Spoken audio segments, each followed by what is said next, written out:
Vibrant बनाएगा, उसको ज्यादा जीवंत बनाएगा, ताकि वो समूह अपने को ज्यादा विकसित कर सके और समाज को भी योगदान दे सके। हर एक जगह पे यही है प्रक्रिया। सारा विश्व की सारी जो प्रगति प्रोग्रेस की हम लोग व्यवस्था देखेंगे, व्यक्ति हो, संस्था हो, समाज हो, ये सभी चीजों को समझ के करते हैं। हम लोग भी अपने अपने स्वास्थ्य के बारे में पहले किसी को पता नहीं होगा।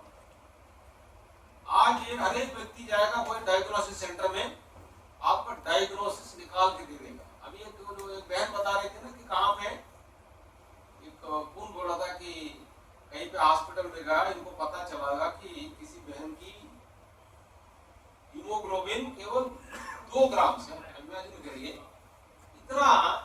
हम लोग जनरली बोलते हैं कि 12 से कम नहीं होना चाहिए, कम से कम 10 से कम नहीं होना चाहिए। 2 पे आ गया है, इसका मतलब है कि वहां पे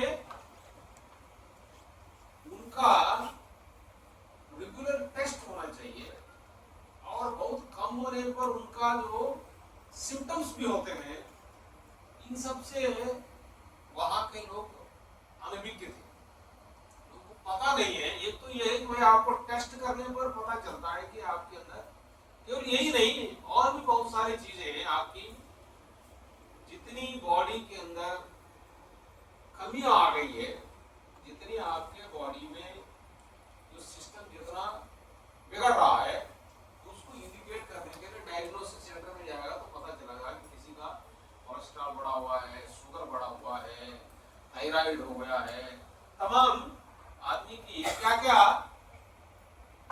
उनकी स्वास्थ्य क्या क्या बिगड़ा है वो पता चलता है।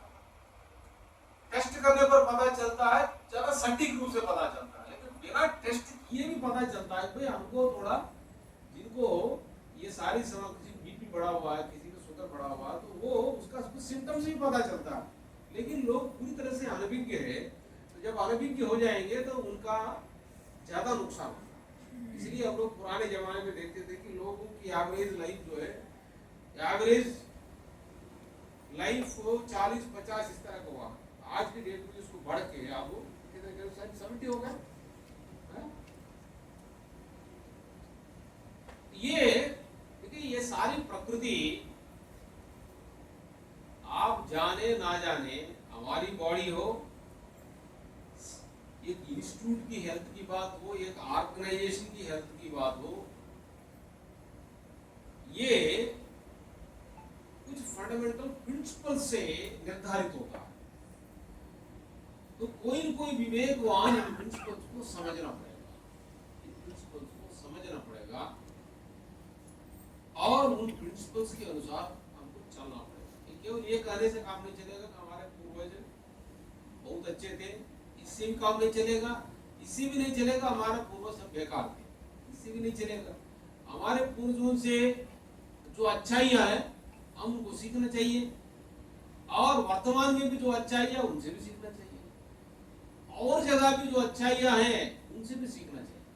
जो भी अच्छाइयां हैं उसको सीखना चाहिए, जो खराबियां हैं उनको हम लोग अपनी व्यक्तिगत विचार से और व्यक्तिगत आचरणों से निकाल देना चाहिए। यही व्यक्ति को, संस्था को आगे बढ़ने का रास्ता है। इसलिए कबीर साहब ने बोला ना कि साधो ऐसो चाहिए जैसे सूप सुहाए, सार सार को गहिरे तोता दे उड़ाए। आप लोग सुना, कभी नहीं सुना? साधो ऐसो चाहिए जैसे सूप सुहाए, सार सार को गहिरे तोता दे उड़ाए।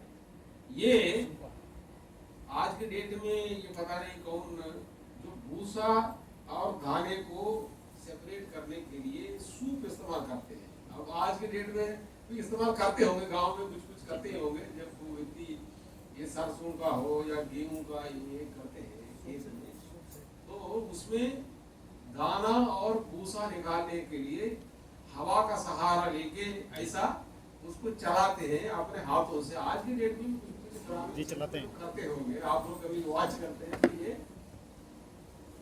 ये केवल उदाहरण है, हम लोग दुनिया भर के कामों में भी ये काम करना चाहिए। हम लोग को तो क्या खाना चाहिए, क्या नहीं खाना चाहिए, और अपने जीवन में हर एक जगह कब सोना चाहिए, कितने सोना चाहिए, साफ सफाई की क्या व्यवस्था करना चाहिए, इन सभी बोलते वक्त भी हर एक चीज में मर्यादा का पालन करना चाहिए। हर एक चीज की एक अप्रोप्रिएटनेस जानना चाहिए, युक्तता जानना चाहिए। जो व्यक्ति उस मर्यादा को नहीं जानता है, उस अप्रोप्रिएटनेस को नहीं जानता है, ये सिस्टम को भी बिगाड़ता है, अपने को भी बीमार करता है। आज के डेट में लोग मोबाइल खेलते रहते हैं, बच्चे भी खेल रहे हैं और बड़े लोग भी खेल रहे हैं। ये मोबाइल में काफी पॉजिटिव बातें भी है, काफी नेगेटिव बातें भी है। अब आप कोई विश्लेषण करके देखिए, भाई मैं मोबाइल रोज में कितने घंटे मोबाइल इस्तेमाल कर रहा हूँ, इस मोबाइल से मुझे कितना फायदा हो रहा है और कितना नुकसान हो रहा है। कोई व्यक्ति आंकलन कर रहा है इसको। मोबाइल में आप जो देखना चाहते हैं, आप जो रुचि अच्छी हो बुरी हो,